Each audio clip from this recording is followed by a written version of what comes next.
La CIA siempre se ha creído mejor que cualquier otra agencia gubernamental. ¿Y saben qué? Es la peor. Yo era su mejor elemento, uno de sus mejores elementos. Así que imagínense cómo serían los demás. Les llamaban los mejores o los más brillantes de la CIA. Es una leyenda forjada en la ilusión. A finales de 1976, la CIA intentó desesperadamente recuperar su imagen. Las comparecencias de sus directores ante el Congreso y las revelaciones sobre el Watergate o el golpe de Estado en Chile habían dañado su imagen, y ahora la obsesión por el secreto se había vuelto ridícula. A partir de entonces, para reclutar a sus agentes, la CIA recurrió a anuncios publicitarios difundidos por las emisoras de radio. Y ahora un anuncio publicitario que os va a gustar. Somos la CIA y buscamos personas fuera de lo corriente que quieran hacer carrera con nosotros. Quizás usted sea una de ellas. Si cree que cumple estos requisitos, llámenos para una entrevista confidencial. Secret agent man taking away your name. Jimmy Carter accedió al poder con la firme intención de borrar los años negros de la CIA y acabar con las operaciones clandestinas y los golpes bajos. Tendrán que ser ustedes intachables, los más íntegros y los más honestos de cuantos trabajan para el gobierno. Carter nombró como director de la agencia al almirante Stansfield Turner. Habían estudiado juntos en la Academia Naval Militar. Turner era muy odiado dentro de la CIA. Un año antes había testificado en el Congreso en contra de la agencia por los abusos cometidos en los años 60. Quisiera expresar mi gratitud y mi confianza al almirante Turner, cuya misión será conseguir que vuelva a brillar el escudo de la CIA. Todos eran escépticos ante el nombramiento de un desconocido en vez del de un profesional que proviniese de la CIA. Cuando Turner llegó, la CIA recibía presiones de todas partes para que revelase algunos de sus secretos, como por ejemplo su papel en el Congo. Y él tuvo que responder ante las comisiones parlamentarias. La mayoría de los miembros de la CIA le aconsejaron que no hablase nunca de esos temas, que mintiese, que no confesara jamás. Pero Turner lo confesó todo. Entró en la CIA con la intención de limpiar la agencia, de cambiar sus costumbres. Las normas de la CIA van en contra de cualquier tipo de transparencia. Nadie debe saber lo que hace. Intentó transformar la agencia, darle una nueva orientación, pero nadie supo apreciarlo. Los burócratas odian a todo aquel que llegue con la intención de cambiar las cosas.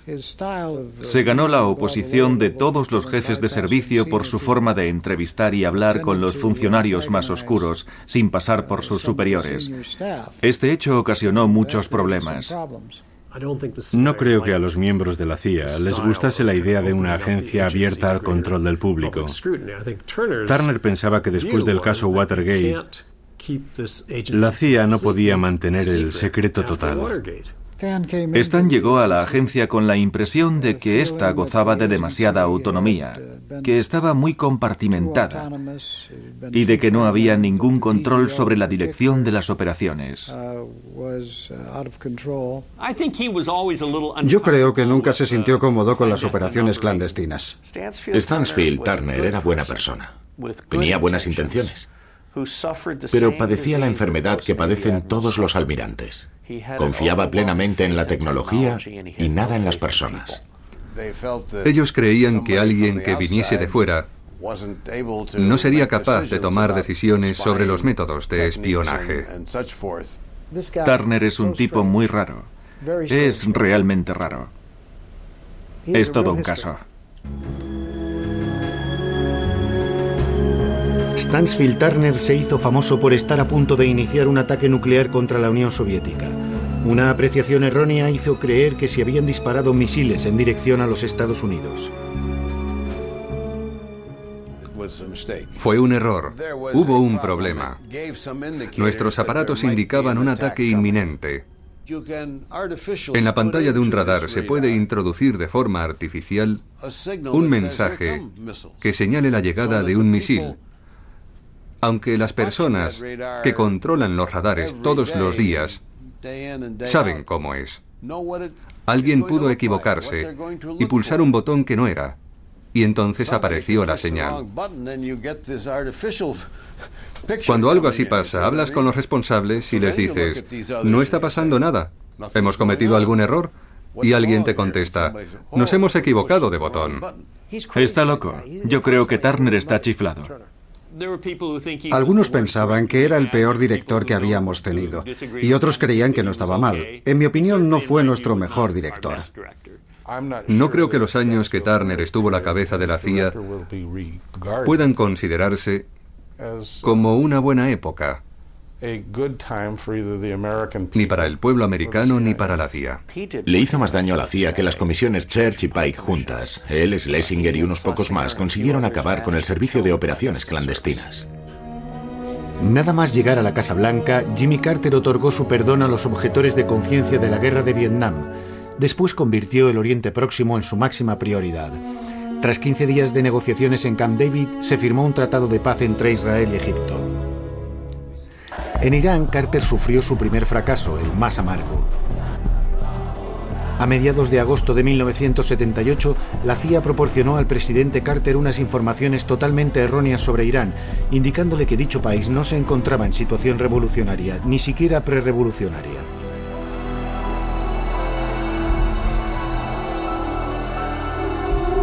William Quandt era el encargado de Oriente Medio y Próximo en el Consejo de Seguridad Nacional. La revolución iraní marcó un hito. Quizá antes de 1979, ni los Estados Unidos, ni la mayoría de los países se tomaban en serio a los militantes islamistas. Lo de Irán nos pilló por sorpresa.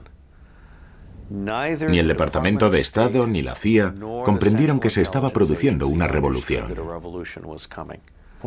Cuando comenzaron las revueltas religiosas en Irán, el asesor de Carter en Seguridad Nacional, con quien yo trabajaba, pidió a la CIA que le transmitiese toda la información que tuviese sobre los fundamentalistas islamistas. Y la respuesta fue que nunca habían oído hablar de ellos.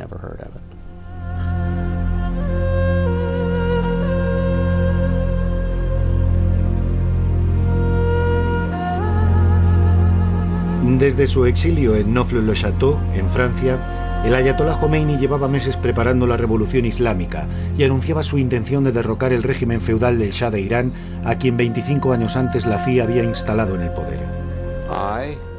La CIA y yo creíamos que aunque el Shah tuviese problemas en su país, disponía de una poderosa fuerza militar y de una sólida policía secreta. Y en caso de que estallasen revueltas en la calle, enviaría a la policía que dispararía sobre los amotinados si era necesario y conservaría el poder. Yo escuché al almirante Turner declarar públicamente en varias ocasiones que no había ningún indicio que hiciese pensar que los religiosos que vivían en Francia tuviesen capacidad para organizar una operación revolucionaria de tal envergadura. Estábamos totalmente equivocados. La CIA y todos los servicios secretos americanos no supieron ver que Jomeini podía hacer lo que hizo en el momento elegido y de qué forma. En todos los años que pasó en el exilio, nadie le prestó ninguna atención. Los molas se convirtieron en la fuente de inspiración del fundamentalismo. Jomeini daba las órdenes desde París. Nosotros no nos mostrábamos muy firmes frente al veneno que Jomeini diseminaba por todo el mundo árabe. Nosotros creíamos que se trataba de una secta religiosa más.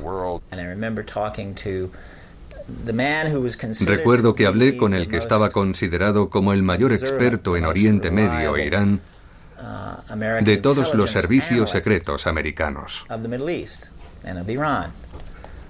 Me dijo, Jomeini no quiere ser rey, solo quiere ser papa.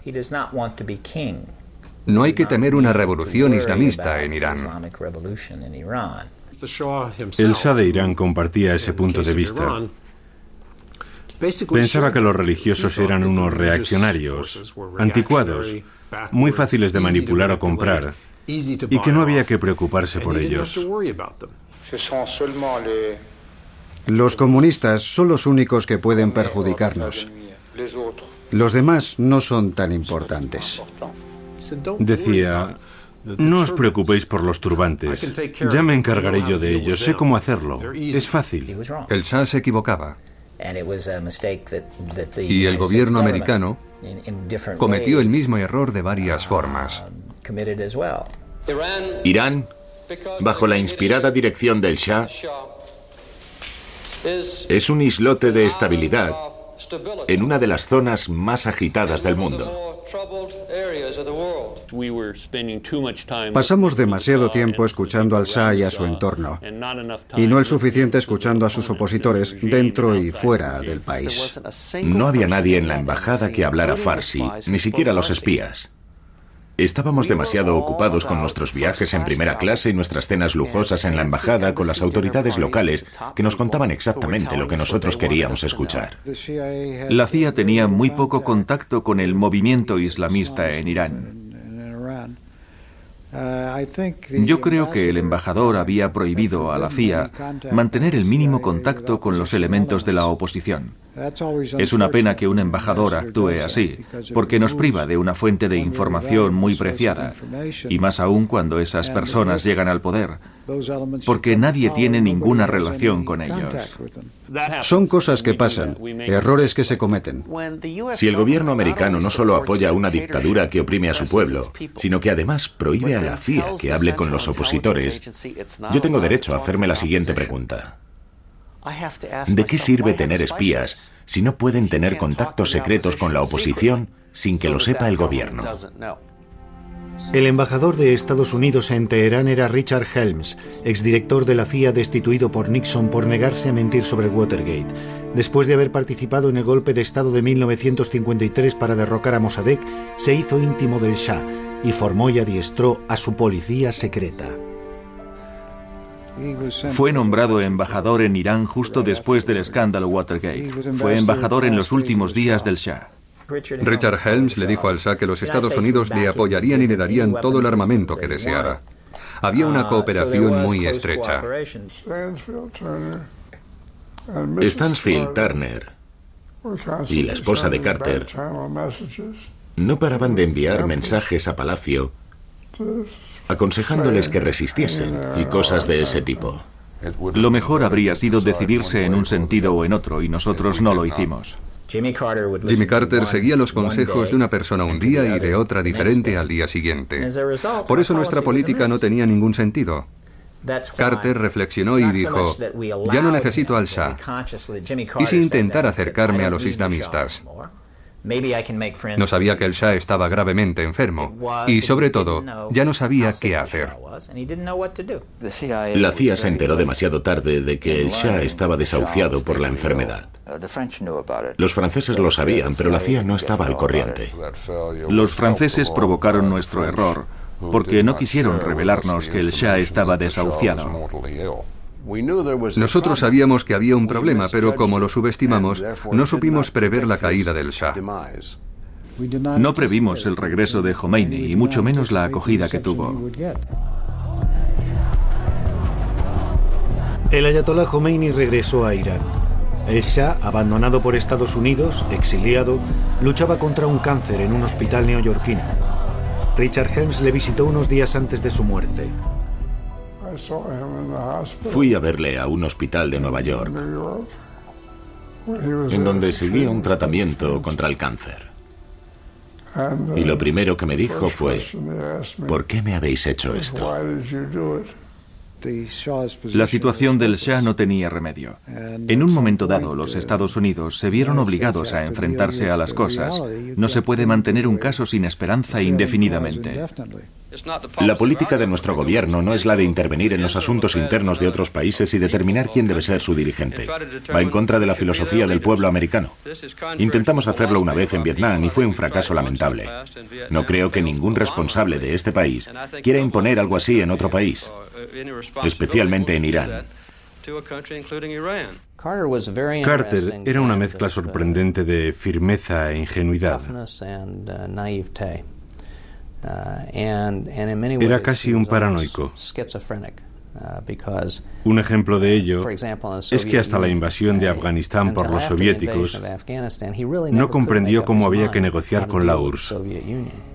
A pesar de los movimientos del Ejército Rojo en la frontera afgana y de las reiteradas advertencias de la CIA, la tranquilidad continuó a base de concesiones americanas. Carter se reunió en Moscú con Leonidas Brezhnev. Yo creo que lo que sucedió en el Politburó en 1979 fue que todo el mundo estaba enfermo o ebrio y no sabía lo que hacía. El Politburó cometió un error fatal.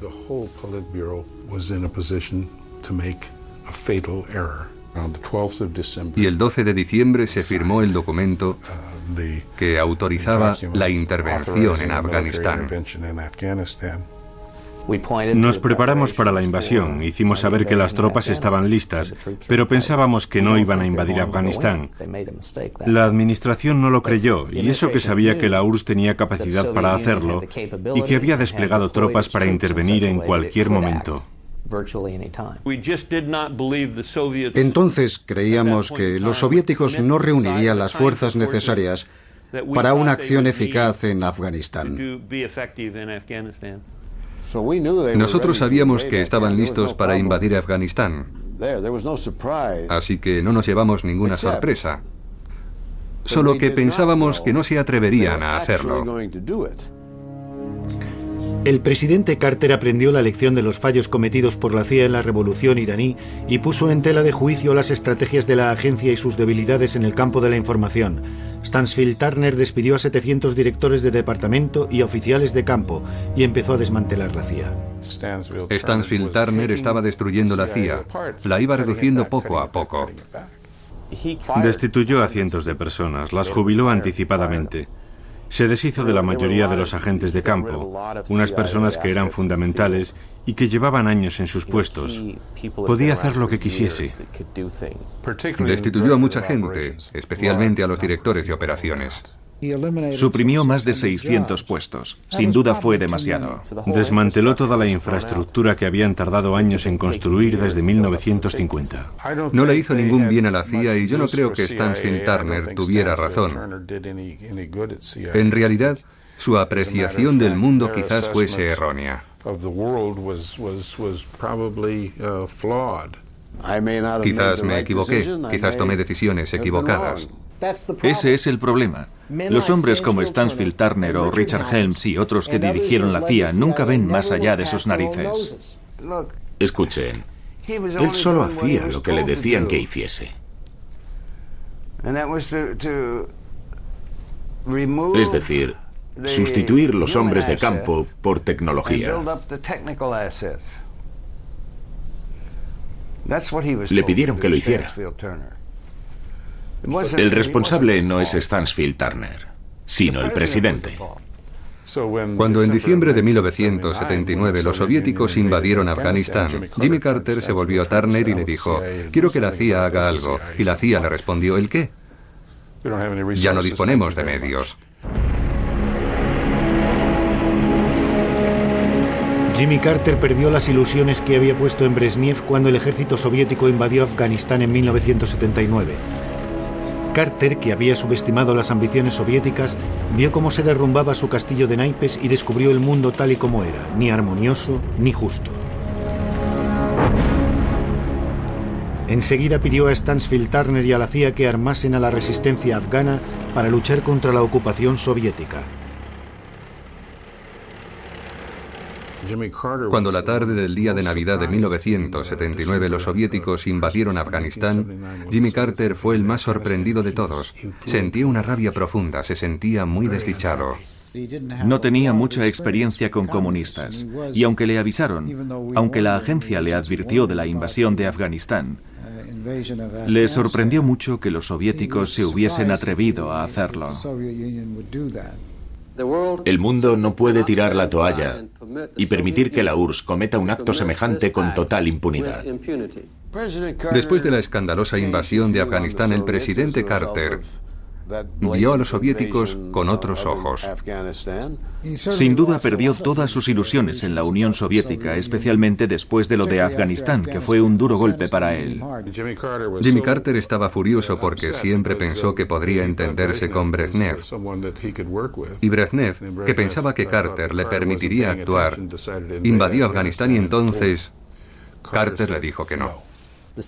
La ironía de esta historia es que gracias a los soviéticos descubrimos una faceta de Carter que los americanos nunca habían visto, su lado duro, su lado firme. ¿Qué podíamos hacer? ¿Permitir que los soviéticos invadiesen todo el país sin ofrecer resistencia? Aparentemente cambió de opinión de forma radical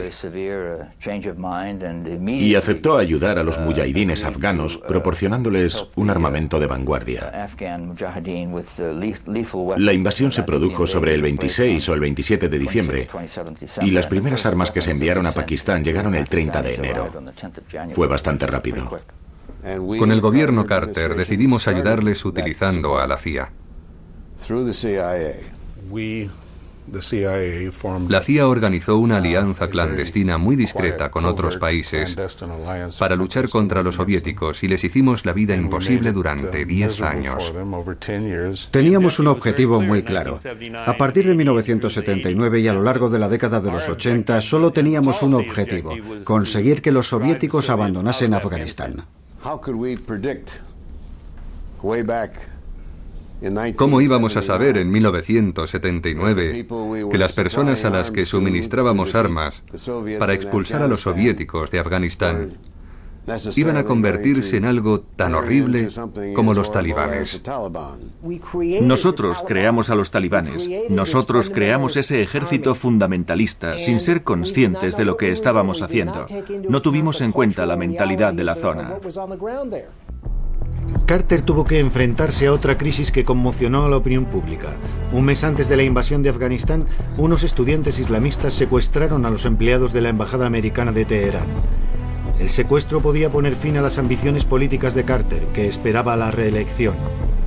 Su rival, Ronald Reagan, cuya campaña electoral dirigía William Casey, no desaprovechó la ocasión. Creo que la política exterior de este gobierno ha contribuido a crear una situación que ha hecho posible el secuestro. Es una humillación y una vergüenza para nuestro país que el secuestro dure tanto tiempo. Carter estaba totalmente desbordado por los acontecimientos de Teherán. El presidente Carter reunió a todos sus asesores y decidió emprender negociaciones secretas con el nuevo gobierno iraní con el fin de obtener la liberación de los rehenes antes de las elecciones presidenciales. Pero alguien desde dentro de la Casa Blanca informaba regularmente al equipo de Ronald Reagan. Nosotros sabíamos que Carter estaba a punto de conseguir un acuerdo con los iraníes para conseguir la liberación de los rehenes antes de las elecciones. Los republicanos se enteraron y comprendieron que si Carter conseguía la liberación, ganaría las elecciones. Tenían que hacer algo para conseguir el fracaso de las negociaciones. 2 semanas antes de las elecciones, los iraníes rompieron las negociaciones sin ningún motivo. ¿Quieren saber lo que sucedió? Todo el equipo del Consejo de Seguridad Nacional transmitía informaciones ultrasecretas al Estado Mayor de Reagan para ayudar a que ganase las elecciones. Los servicios secretos desplegaron toda una operación para acabar con las posibilidades de reelección de Carter. Frank Carlucci, subdirector de la CIA, dimitió y se unió al equipo de Reagan. Le siguió Robert Gates, director del Consejo Nacional de Seguridad. Gates trabajaba para Jimmy Carter, Carlucci trabajaba para Jimmy Carter, todos trabajaban con Carter. Y de repente, qué casualidad, todos los que participaban en las negociaciones que mantenía Carter decidieron irse a trabajar para Reagan. Yo quería dejar la Casa Blanca y a Carter. Me apetecía volver a la CIA y encargarme del departamento de estudios. Yo había decidido dejar el gobierno. No creo haber abandonado a Carter, ni tampoco creo que lo hiciese Robert Gates. Francamente, empezaba a estar harto de Carter y de la Casa Blanca. Reagan ganó las elecciones y todos se fueron con él. Los rehenes americanos de Teherán fueron liberados el día del traspaso de poderes entre Carter y su sucesor Ronald Reagan, el 20 de enero de 1981. Los republicanos no tuvieron nada que ver en esta historia. Fueron los iraníes que humillaron a Carter negándose a liberar a los rehenes antes del 20 de enero, fecha en la que debía abandonar sus funciones. Yo no creo que hubiese nada. No hubo acuerdo entre los republicanos y los seguidores de Khomeini. Seguro. No es más que otra teoría del complot, pero es totalmente falsa. 10 años más tarde, Jimmy Carter desveló en televisión los entresijos de la Operación Sorpresa de octubre. El presidente Bani Sadr, que dirigía Irán bajo el ayatolá Khomeini, declaró en varias ocasiones a los responsables del informe que había habido un acuerdo. Casey era el personaje central. En aquella época viajó a Europa. Su cometido fue un misterio durante mucho tiempo. Fue el director de campaña de Reagan y terminó siendo director de la CIA. Antes de su entrada en la Casa Blanca, Ronald Reagan había decidido convertir a William Casey en el hombre clave de su gobierno. Siempre seréis los ojos y los oídos del mundo libre, la última muralla contra el totalitarismo que quiere dominar el planeta. Casey fue el artífice de su brillante victoria. Consiguió apartar hábilmente a Jimmy Carter de la carrera y después dirigió la campaña electoral de Reagan con talento, gastando sin pensar.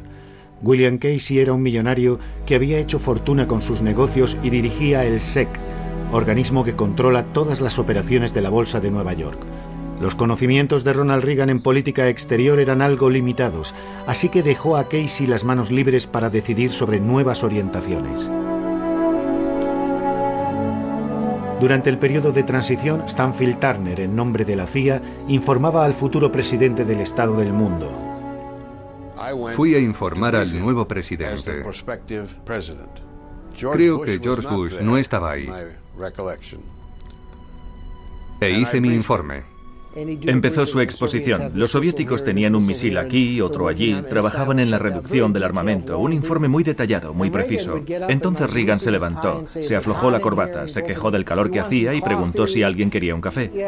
No le interesaba nada la exposición. Me pareció que algunas de sus preguntas no eran muy pertinentes. Después de eso no hubo más exposiciones. Reagan no quería más, enviaba a sus asesores, así que no tenía la menor idea de lo que pasaba. A partir de su nombramiento como director de la CIA, William Casey reforzó el papel de la agencia y restableció la mayoría de los puestos que Stanfield Turner había suprimido. Con él se intensificaron las operaciones clandestinas de la CIA. Probablemente Bill Casey haya sido el director de la CIA más poderoso desde Allen Dulles. Tenía unas relaciones excelentes con el presidente y gran parte de su autoridad venía del hecho de que el presidente confiaba en él. Cogía el teléfono, decía Ronnie, y hablaba con el presidente. William Casey fue un caso único en la historia de los Estados Unidos. Tenía tanto poder como el secretario de Estado, el secretario de Defensa o el presidente de los Estados Unidos. A Casey le habría gustado ser secretario de Estado, pero no podía serlo. El Congreso nunca habría permitido su investidura. Se decantaron por Alexander Haig. William Casey era un acérrimo defensor de las operaciones clandestinas. Pero no tenía mi experiencia en la materia. Yo desconfiaba y me mantenía al acecho. No soportaba la burocracia de la agencia. Así que intentó modificar algunos principios. Casey dirigía la CIA como si dirigiera la mafia. El primer objetivo que se marcó William Casey fue restablecer el orden en Nicaragua, en donde los sandinistas marxista-leninistas habían tomado el poder después de que Carter precipitara la caída del dictador Somoza. Somoza era una marioneta de la CIA, una mala persona, un estafador tremendo, a quien llevábamos años financiando, igual que a tantos otros dictadores de Latinoamérica. Lo necesitábamos. Era una práctica habitual reclutar a un truán, darle comisiones bajo cuerda y hacer negocios con él. En su caso creo que se trataba de bananas. Y una tarde, hacia las 7, fui a ver a Casey, como en muchas otras ocasiones. Nos sentamos a ver las imágenes que se reflejaban en el río Potomac y le dije: escucha, creo que tengo una idea de lo que el gobierno y la CIA deberían hacer para salir del apuro. El servicio de operaciones clandestinas conspiraba contra los sandinistas. Casey solo lo amplió.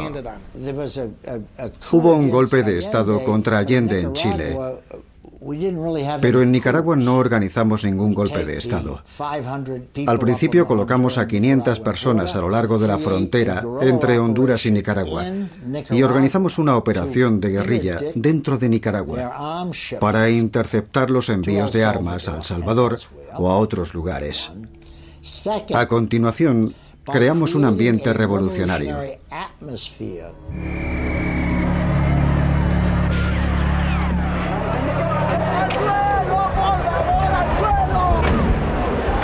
Las relaciones de Latinoamérica con la CIA siempre habían sido tumultuosas, pero bajo la administración Reagan, la CIA, dirigida por William Casey, volvió al primer plano al adoptar una política belicista en América Central. Se sirvió de la Contra para dirigir una guerra contra los sandinistas en Nicaragua y multiplicó las operaciones clandestinas en Salvador y Honduras. Yo creo que las operaciones clandestinas simplemente son una prolongación de la política exterior. Otra forma de hacer la guerra. Este tipo de operaciones se utiliza desde la noche de los tiempos. Bill Casey fue el director más controvertido. Fue el mejor director que jamás hayamos tenido y al mismo tiempo también fue el peor. Con él nuestras relaciones con el Congreso se volvieron horribles. Pese a la prohibición del gobierno de realizar cualquier maniobra de desestabilización del gobierno en Nicaragua, Estados Unidos vendió armas a la República Islamista de Irán y consiguió $30 millones para seguir financiando a la guerrilla antisandinista. Se supone que todas las acciones clandestinas de la CIA tienen la autorización oficial del presidente de los Estados Unidos. Sin embargo, Reagan afirmó no estar al corriente. ¿Si estaba el presidente al corriente? Pues claro que lo sabía. No había ni una sola persona en Washington que no estuviera al corriente. Se hablaba de ello en todos los cócteles. Todos sabían lo que hacía. Y entonces nos metimos en el Iran Gate. Fue el asesinato de la CIA. William Trench Smith ha descubierto que usted pudo autorizar a la CIA a vender ilegalmente armas a algunos países, saltándose las leyes. Un agente compraba armas al Ministerio de Defensa y las transfería a Irán en cuanto el país efectuaba los pagos. ¿Lo recuerda? Sí. ¿Es ilegal vender armas a Irán y con el dinero obtenido financiar a la Contra? Coronel North, cuando habló con el director Casey de estos beneficios, Se lo voy a decir a usted y a los miembros de la Asamblea. Mentí en el Congreso. Mentí. ¿En su declaración? En mi declaración. ¿Cara a cara? Cara a cara. ¿Mintió en sus declaraciones sobre el apoyo que dio a la Contra? Sí, lo hice. La CIA siempre había recibido muchas críticas, especialmente por sus actividades en Latinoamérica.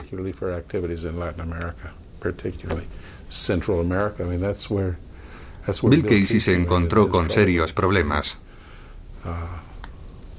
entre otros el Iran Gate y todas esas historias de Centroamérica. Pero fue en Afganistán, que llevaba 3 años en guerra, donde William Casey pudo aplicar su estrategia para luchar contra los comunistas y la URSS. Lo que sea para meter a los soviéticos en una guerra que durará 10 años y expulsarlos de la zona. Bill Casey cambió las reglas del juego en Afganistán. Carter había decidido hostigar a los soviéticos, agotarles, hacerles la vida imposible. En 1985, Bill Casey le hizo firmar a Reagan una directiva que decía: ustedes tienen que ir allí para ganar, para hacer que se larguen. Bill Casey vino a verme, nos habíamos conocido en África, y me dijo: quiero que vayas a Afganistán y quiero que ganes. La resistencia fue capaz de aplastar a un ejército de 120.000 hombres, pero nosotros no lo habíamos previsto. ¿Cómo consiguieron vencerles? Les proporcionaron un apoyo militar considerable. Un ejemplo claro son los lanzamisiles que hicieron totalmente vulnerable a la aviación soviética. Perdimos tantos helicópteros que nos daba miedo que nuestros aviones volasen a baja altitud. Y esas armas se las había dado la CIA. Los soviéticos habrían ganado de no ser por los lanzamisiles que utilizaron contra los helicópteros. La CIA ya proporcionaba armas y dinero a los mujahidines afganos con Carter, pero bajo la dirección de William Casey, la agencia armó a decenas de grupos de la guerrilla sin ningún control para atacar a los soviéticos, llegando a proporcionarles armas de vanguardia. Entregaron misiles antiaéreos a los fanáticos islamistas a cambio de la promesa de que el armamento solo sería utilizado contra los rusos. 10 años después de la marcha de los soviéticos, ese armamento seguía utilizándose. 1.000 millones al año, en total 3.000 millones de dólares para acabar con Afganistán. ¿Saben cuánto le costó la Guerra Fría al contribuyente americano? 13 billones de dólares. Ni siquiera puedo imaginar los ceros que tiene esa cifra. Así que 3.000 millones por acabar con la Guerra Fría era un buen precio. Una ganga. Fue un éxito. Pero crear un grupo armado de los pies a la cabeza engendró otros problemas. En realidad, la CIA proporcionó armas a los mujahidines con las instrucciones, y hoy sabemos que Bin Laden era uno de los que las recibió. Los integristas más fanáticos con los que entonces negociamos son los mismos a los que hoy nos enfrentamos, o sus sucesores. Proporcionamos armas a los mujahidines afganos, y hoy algunos de ellos luchan contra nosotros. Esa es la realidad. Es un ejemplo típico de consecuencia imprevista. La CIA hizo cuanto pudo para esquilmar a la Unión Soviética y conseguir que se desmoronase. Pero la CIA no comprendió que aquellos a quienes estaba apoyando no luchaban únicamente contra la Unión Soviética. No deberíamos habernos hecho ilusiones sobre nuestros amigos durante la guerra contra los soviéticos en Afganistán. No elegimos a nuestros aliados con lucidez, no los controlamos seriamente. Y una vez cumplido nuestro objetivo, vencer a los soviéticos, cortamos nuestra relación con ellos y nos largamos. Después de 1989, el mundo entero se olvidó de Afganistán, no la CIA. La CIA no construye naciones, hace lo que tiene que hacer. Pensábamos que la CIA, o mejor dicho, el gobierno americano, debería haber seguido apoyando a los afganos después de 1989, pero los Estados Unidos abandonaron Afganistán. Y dejamos a Afganistán hecho jirones. No estuvo bien. Quizás no necesitasen tanto apoyo, ni tantas armas, ni tantos lanzamisiles, pero nosotros no creamos el movimiento islamista. Fue una política demente y estúpida que prácticamente destruyó a Afganistán. Y ahora el mundo entero paga las consecuencias con la guerra contra el terrorismo. Tenemos que asumir el hecho de que nosotros contribuimos a crear las condiciones necesarias para que un loco como Osama Bin Laden consiguiese reunir a un puñado de desesperados.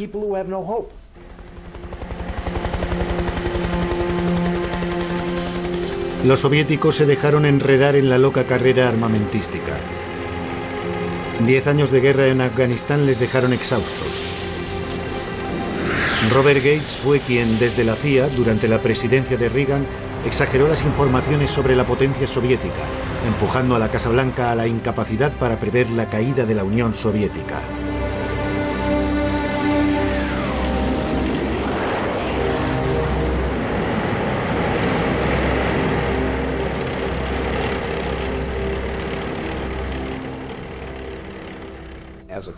A medida que aumentaba el número de víctimas, la guerra tenía el mismo impacto en la Unión Soviética que el que tuvo la guerra de Vietnam en los Estados Unidos. Creo que eso fue lo que contribuyó al desmoronamiento de la Unión Soviética. Era evidente que la Unión Soviética no podía soportar unos gastos militares de este orden sin hablar de sus aventuras en el extranjero. No podían permitírselo. Era un castillo de naipes y se derrumbó económicamente, como vimos después. La CIA mantenía que podrían seguir gastando dinero en armamento hasta la noche de los tiempos, pero era imposible. Nosotros intentábamos averiguar el porcentaje del presupuesto soviético destinado a la defensa. Y sé que nuestras cifras no siempre se ajustaron a la realidad. Recuerdo haber dicho a los soviéticos que estimábamos su presupuesto militar en el 20% de su Producto Nacional Bruto, y nos dimos cuenta de que era más elevado, algo como el 40%. Creo que sobreestimamos la capacidad económica soviética, y la CIA fue la responsable.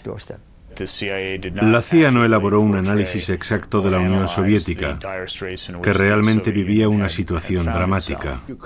Se decía que no serían capaces de mantener el esfuerzo por mucho tiempo. Nosotros lo habíamos previsto, pero no de forma tan clara como podíamos y deberíamos haberlo hecho. En ocasiones exagerábamos el número de misiles que fabricaban. No podíamos conformarnos solo con mirar sus 30.000 misiles nucleares y pensar, no hay por qué preocuparse, su economía se está desmoronando. Por aquel entonces yo hablaba con los soviéticos y solía preguntarme por qué nosotros creíamos que eran tan poderosos cuando en realidad no lo eran.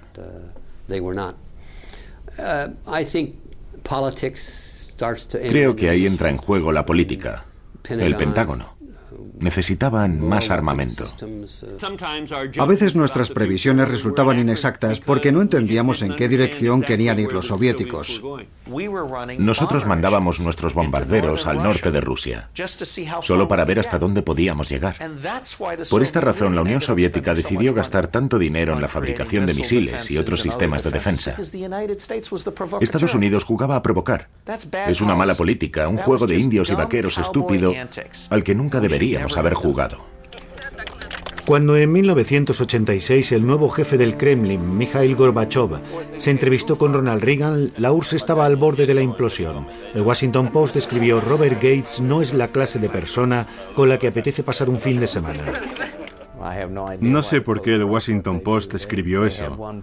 Uno de sus periodistas decía que en lo referente a la Unión Soviética, yo era el equivalente al burrito Igor en Winnie the Pooh. Solo veía el lado malo de las cosas y nunca veía la parte positiva. Dijo que yo era muy pesimista respecto a la Unión Soviética. Yo era muy escéptico con respecto a Gorbachev. Al presidente Reagan le caía bien. Y recuerdo que en una ocasión le dije: señor presidente, no olvide nunca que es el último comunista de la Unión Soviética. Gorbachev no está ahí para desmantelar la Unión Soviética, sino para ponerla de nuevo en pie, porque ha comprendido que estaba en muy mal estado. Estaba claro que quería destruir la burocracia stalinista, pero no tenía nada para sustituirla. Creo que los acontecimientos me han dado la razón.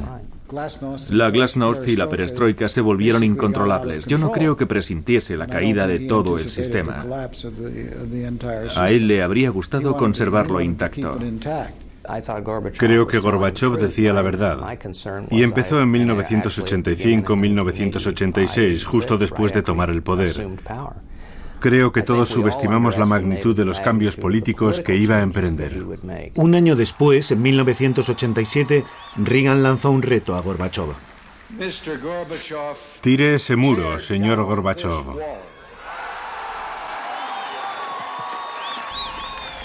Creo que nadie podía imaginárselo. Yo estaba al lado de Reagan cuando dijo aquel: tire ese muro, señor Gorbachev. Y recuerdo que pensé que era una frase muy bonita, pero que nunca sucedería. Todos se mostraban reticentes a revelar su punto de vista. Era un fracaso de los servicios secretos.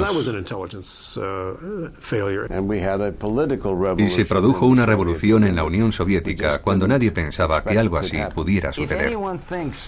Si alguien cree que fue Ronald Reagan quien ganó la Guerra Fría, es que no entiende nada de historia.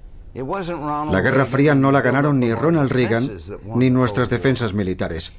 Fue la contradicción interna de un sistema político defectuoso, el marxismo-leninismo, la que provocó la inevitable desaparición de la Unión Soviética. El nuevo presidente George Bush asistió a la caída de la Unión Soviética. Forjado por la Guerra Fría y sus años en la CIA, resultó muy difícil convencer a Bush de la inminente desaparición de la URSS. En junio de 1989, yo era asesor adjunto de Seguridad Nacional y elaboré un memorando a partir de las informaciones recabadas por la CIA, en el que le decía al presidente que existía una posibilidad real de que Gorbachov no siguiese en su puesto al cabo de 1 o 2 años, por lo que deberíamos comenzar a idear un plan de urgencia, no solo para hacer frente a su destitución, sino también en previsión de la caída de la Unión Soviética. Es cierto que no dijimos el día. A los servicios secretos no les pagan por ser adivinos. Sabíamos que la Unión Soviética tenía graves problemas, principalmente económicos, aunque también políticos. Pero de ahí a pensar que podrían provocar la caída del sistema soviético, eso superaba el límite de nuestra imaginación. Nadie le vio venir. No era posible. Quien diga que se podía prever que el muro de Berlín caería el 9 de noviembre es un mentiroso. Yo no creo que los analistas de la CIA hubiesen previsto la caída de la Unión Soviética. No se lo esperaban. Da igual lo que digan hoy. Fue una sorpresa enorme. Nadie puede prever algo semejante. Y el más sorprendido en esta historia no fui yo, y eso que estaba en una misión para la CIA en Alemania del Este. No. Fue Erich Honecker que dijo: ¿pero qué está pasando? Y él dirigía Alemania del Este. Sus servicios secretos, es decir, el KGB, que estaban en el meollo de todo lo que ocurría en la Unión Soviética, tampoco pudieron prever el hundimiento de la URSS, y eso que su existencia dependía de ello. La CIA no pudo prever la caída de la URSS, pero permítanme que les diga una cosa. Yo era un oficial del KGB, me encargaba de la seguridad interna y no vi venir nada. En la URSS nadie podía creer que el sistema llegara a su fin. Para alguien como yo, que había vivido toda su vida de adulto con la Guerra Fría, era totalmente surrealista. Para mí y para muchos de mis colegas era nuestro mundo y resultaba difícil imaginar que pudiera cambiar. Yo pensaba que la Guerra Fría duraría toda la vida. Asistir desde mi sillón en Langley a la caída del muro de Berlín en noviembre de 1989 y al desmoronamiento de la Unión Soviética en 1991 fue una experiencia increíble. Era difícil admitir que un imperio pudiese derrumbarse, apagarse como si fuera una llama.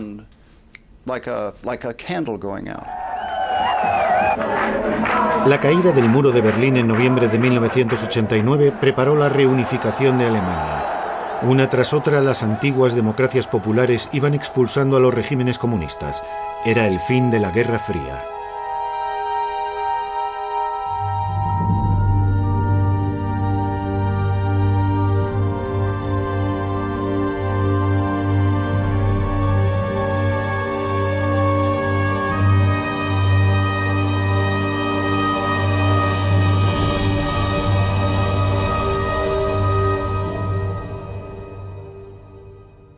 Era como al final de la Segunda Guerra Mundial. Todo el mundo estaba agotado. Ya nadie quería luchar. Fue una especie de... no de desmoralización, la palabra es un poco fuerte, sino de falta de energía, porque ya no existía el enemigo mortal. Acababan de desaparecer los 75 años del gran experimento soviético. Todo había terminado, ya no había más problemas en el mundo. Habíamos ganado la Guerra Fría. Todo Occidente había ganado la Guerra Fría y pensamos, ya no existe ningún problema, todo saldrá bien. Y decidimos recortar de forma drástica el presupuesto de defensa. Desmantelamos nuestros servicios secretos. La gente pensaba que ya no eran necesarios. Se acabó. La CIA ya no era necesaria. Tuvieron que cambiar radicalmente las prioridades. La Unión Soviética era el objetivo principal y más o menos la razón de ser de la agencia. Pero no basta con chascar los dedos y decir, vamos a trasladar a toda esta gente a otro lugar. Las cosas no funcionan así. Se sintieron muy desdichados con la caída de la Unión Soviética. Ya no tenían enemigo. Tuvieron que inventarse uno. El fin de la Guerra Fría nos obligó a cambiar muchas cosas. Nos hizo mirar un poco más lejos e intentar comprender lo que iba a pasar. La CIA se había vuelto inútil, improductiva, sin poder. Había perdido su único enemigo, su razón de vivir. Hicieron venir a la sede de la agencia en Langley a exagentes nostálgicos de una época en la que los identificaban con James Bond para hablar a los colegiales de las horas de gloria de la CIA, esas 3 letras que se habían convertido en un mito. Es solo para informar a los niños, para poner un rostro a la CIA. La historia terminó. La partida se acabó. La Unión Soviética y los Estados Unidos jugaban una partida de ajedrez. Había que conseguir el mayor número posible de fichas del adversario por todo el mundo. Y a finales de 1991 ganó el que tenía más fichas. Los rusos perdieron. Unos meses después de la caída de la Unión Soviética, William Colby, exdirector de la CIA, y Oleg Kalugin, exjefe del KGB, dieron un cóctel en Washington para lanzar juntos un videojuego. Ahora sí había terminado la Guerra Fría. Buena suerte.